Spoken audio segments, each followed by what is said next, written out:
मनुष्य को कैसा जीवन जीना चाहिए। जीवन एक अनोखा सफर है जिसमें हमें नहीं पता कि आगे क्या होने वाला है। यह एक रहस्य बना हुआ है और कई लोग इसे जानते हैं और कुछ नहीं जानते हैं। तो आज हम इस विषय को गहराई के साथ समझते हैं। पुराने जमाने में लोग काफी खुश रहा करते थे। तब आज की जितनी कोई सुख सुविधा भी न थी, न इंटरनेट था, न कोई वॉशिंग मशीन थी, तो कैसे वे लोग इतनी खुशी के साथ अपना जीवन यापन करते थे। यही सवाल हमारे मन में अक्सर आ जाता है। इसका जवाब है, वे संतुष्ट रहते थे। जितना उनके पास धन रहता था उसी में वे लोग खुश रहते थे। लेकिन आज जमाना बदल गया है। आज तो ऐसा हो गया है, जो इंसान पैसों में ही खुशी खोजता है। पैसा बुरा है ऐसा नहीं है। पैसों का भी हमारे जीवन में बहुत ज्यादा महत्व है, लेकिन कोई भी चीज की एक मात्रा होती है। ठीक उसी तरह से पैसों की भी एक मात्रा या लिमिट होती है। ज्यादा हो तो भी दिक्कत और कम हो तो भी दिक्कत। जीवन में हर एक चीज को बैलेंस के साथ रखना पड़ता है। जीवन जीने के बेहतरीन सुझाव। 1. हम जैसे हैं वैसे ही एकदम परफेक्ट है। हमें अपनी तुलना किसी और से नहीं करनी चाहिए, क्योंकि हम जानते हैं जो इंसान जिस लायक होता है उसे वही मिलता है। अपने आप को इतना बेहतर बनाओ कि किसी से तुलना करने की कोई जरूरत ही न पड़े। इस जीवन में हम जैसा सोचते हैं वैसा ही हो, ये जरूरी नहीं है। कभी ऐसा भी होता है कि हम कल्पना बाइक की करते हैं और कार मिल जाती है। जो हमारे पास है उसकी इज्जत करनी चाहिए, और जो चाहिए उसके बारे में ज्यादा न सोचकर लगन और मेहनत से अपना काम करना चाहिए। इससे जो चीज चाहिए वह अपने आप मिल जाएगी। वैसे भी भगवान कृष्ण ने कहा ही है, कर्म करो फल की चिंता छोड़ दो, क्योंकि आज के कर्मों से ही आगे आने वाला भविष्य तय होने वाला है। 2. सोच एक ऐसा शब्द है जिससे सब कुछ संभव लगता है और कुछ असंभव। ये जीवन का ऐसा पहलू है जिसको समझना बहुत ही ज्यादा जरूरी है। कभी ऐसा होता है जिससे हम उसके बारे में बहुत ज्यादा ही सोचने लग जाते हैं।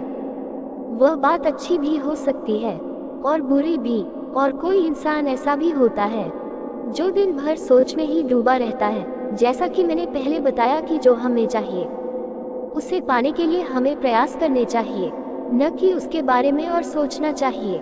इसे जो चाहिए वो तो मिलेगा नहीं, तो सिर्फ समय व्यर्थ जाएगा और इसका हमारी सेहत पर भी असर होगा। 3. आज के डिजिटल दुनिया में हम इतने खो गए हैं कि हमें पता ही नहीं कि हमें करना क्या है। हम ये तो अच्छी तरह से जानते हैं कि मनुष्य के लिए आज कोई भी काम ना कर सके ऐसा नहीं है। आज इतनी सफलता पाने की संभावनाएं हैं कि हम सोच नहीं सकते। लेकिन जैसा कि मैंने पहले बताया, हमें इस डिजिटल दुनिया में खोना नहीं है, बल्कि अपनी ऊर्जा का सही से इस्तेमाल करना है। जैसे जैसे हम बड़े होते जा रहे हैं वैसे वैसे हम खेलना भूलते जा रहे हैं। जब छोटे थे तब हर कोई खेल कूद में मगन रहते थे। आज के बच्चे और बड़े किसी के पास खेलने का समय ही नहीं बचा। सभी लोग मोबाइल और टीवी में व्यस्त हैं। आगे आने वाले भविष्य में इस वजह से कितनी बीमारियां आएगी किसी को नहीं पता, लेकिन एक बीमारी तो पक्की है, वह है ब्रेन फॉग। यह एक ऐसी बीमारी है जिसमें हमारी सोचने की शक्ति पर असर पड़ता है। इससे याददाश्त कमजोर होती है, हम हमेशा कंफ्यूज रहने लग जाते हैं। इसलिए आज से ही आप बड़े हो या फिर छोटे, हम क्या कर रहे हैं, हमने क्या किया है और हमें करना क्या है, इसका पता होना बहुत ही ज्यादा जरूरी है। हमने जो किया है उससे तो नहीं बदल सकते हैं, लेकिन जो आज हम कर रहे हैं उसे हम जरूर बदल सकते हैं। यह आसान काम तो नहीं है, लेकिन कोई मुश्किल भी नहीं है। बस अपनी एक अच्छी आदत बनानी है। सुबह जल्दी उठना है, अपने दिन की शुरुआत अच्छे विचारों के साथ करनी है, सबके साथ संभाव से रहना है। बाहर खेले जाने वाले खेल जैसे कि क्रिकेट, वॉलीबॉल, बैडमिंटन, इस तरह के खेलों को खेलकर आपका दिमाग भी अच्छा महसूस करेगा और आपका एक तरह से व्यायाम भी हो जाएगा। इस तरह से आप अपना कीमती समय और ऊर्जा का सही जगह इस्तेमाल कर सकते हैं। 4. सम्मान एक ऐसा शब्द है जिससे देकर और पाकर बड़ी खुशी मिलती है। हम अक्सर दूसरों का तो सम्मान करते हैं, लेकिन अपना खुद का सम्मान नहीं करते हैं, और जो इंसान खुद का आदर नहीं करता है वह दूसरों का क्या करेगा। बहुत से लोग ये सोचते हैं कि खुद को सम्मान कैसे दिया जाए। भगवान ने इंसान को बनाया, ये बात सब जानते हैं, लेकिन बहुत कम लोग ये जानते हैं कि भगवान कहीं और नहीं, हमारे अंदर ही है, और हमें यही सोचना चाहिए कि हम खुद को नहीं, हमारे अंदर के भगवान को सम्मान दे रहे हैं। अच्छे कपड़े पहनिए, अच्छा भोजन करिए, लोगों से प्रेम पूर्वक बात करिए। सबके लिए ये सब चीजें करना मुश्किल हो सकता है, लेकिन प्रयास करते रहिए। अपने जीवन को हो सके उतना अच्छी तरह से जिए, इसी को हम एक सम्मान पूर्वक जीवन कह सकते हैं। 5. नींद जीवन का सबसे बड़ा महत्वपूर्ण हिस्सा है। एक अच्छी नींद ही निर्णय लेती है कि आपका अगला दिन कैसे जाएगा। सोना सबको पसंद है, चाहे वो सोना गोल्ड हो या फिर जो हम रात में सोते हैं वह सोना हो। विज्ञान के अनुसार हमारे शरीर को 6 घंटों की नींद आवश्यक होती है। अगर इससे कम सोया जाए तो ये हमारे लिए कठिनाइयां खड़ा कर सकता है, जैसे कि आंखों से कम दिखाई देना, किसी भी काम में मन नहीं लगना, चिड़चिड़ा स्वभाव हो जाना। इसलिए कम से कम 6 घंटे और ज़्यादा से ज़्यादा 8 घंटों की नींद लेनी चाहिए। खाना खाने के लगभग 2 घंटों के बाद ही सोए। अगर तुरंत सोएंगे तो सीने में जलन हो सकती है, आपकी पाचन करने की क्षमता कम हो जाती है, बेचैनी बढ़ जाती है, इससे आपके स्वास्थ्य पर बुरा असर पड़ता है। इसलिए खाना खाने के 2 से 3 घंटे के बाद ही सोने जाए।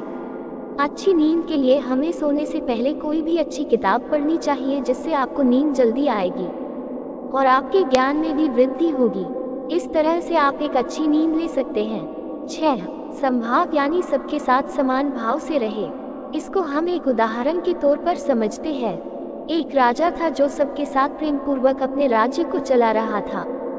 एक दिन उसे रात्रि के समय में सपना आता है, जिसमें एक साधु उन्हें कहता है, राजन, कल रात्रि के समय में आपको एक सांप अपने पिछले जन्म का बदला लेने के लिए आने वाला है। और साधु राजा से ये भी बताते हैं कि वह सांप कहाँ रहता है और वह किस मार्ग से राजभवन में आपके कक्ष तक आएगा। राजा जब सुबह उठते हैं तो उन्हें अपनी सुरक्षा की चिंता होती है। कुछ समय सोचने के बाद राजा इस निर्णय पर पहुंचते हैं कि जिस प्रकार हम अपने मित्र से व्यवहार करते हैं, ठीक उसी तरह से हम उस सांप के प्रति व्यवहार करेंगे। तो राजा रात होने के पहले सांप के बिल से लेकर अपने शयन कक्ष तक सुगंधित फूल और मीठे दूध से भरे कटोरे रख देते हैं और सैनिकों को यह आदेश देते हैं कि जब सांप आए तो उसे किसी भी तरह का कष्ट नहीं होना चाहिए। रात का समय होता है, सांप अपने बिल से निकलकर राजा के राजभवन के लिए निकलता है। जैसे जैसे वह आगे बढ़ता है, वह अपने स्वागत की तैयारी देखकर बड़ा खुश होता है। मीठे दूध का सेवन करते हुए और सुगंधित फूलों पर चलकर उसके मन में स्नेह का भाव आने लग जाता है। जैसे ही वह राजभवन के द्वार पर पहुंचता है तो उसे द्वारपाल बिना कुछ किए अंदर आने देते हैं, जिसके कारण उसके मन से बदला लेने का भाव पूरी तरह से खत्म हो जाता है। सांप सोचता है कि राजा अपने दुश्मन से इतनी अच्छी तरह से व्यवहार करता हो, वह मित्र से कितना अच्छा व्यवहार करता होगा। सांप जैसे ही राजा के पास पहुंचता है तो वह राजा से कहता है, मैं अपने पिछले जन्म का बदला लेने आया था, लेकिन आपकी आदर सत्कार की भावना ने मेरे मन को बदल दिया है। अब मैं आपका शत्रु नहीं मित्र बनना चाहता हूँ। सांप राजा को अपना बहुमूल्य मणि भी दे देता है। इस तरह एक अच्छा व्यवहार अपने दुश्मनों को मित्र में बदलने के लिए काफी है। इस कहानी के द्वारा आपको समझ में आ ही गया होगा कि हमें अपना व्यवहार किस तरह रखना चाहिए। ऊपर दिए गए सुझाव का पालन करें। इस वीडियो को अंत तक देखने के लिए धन्यवाद।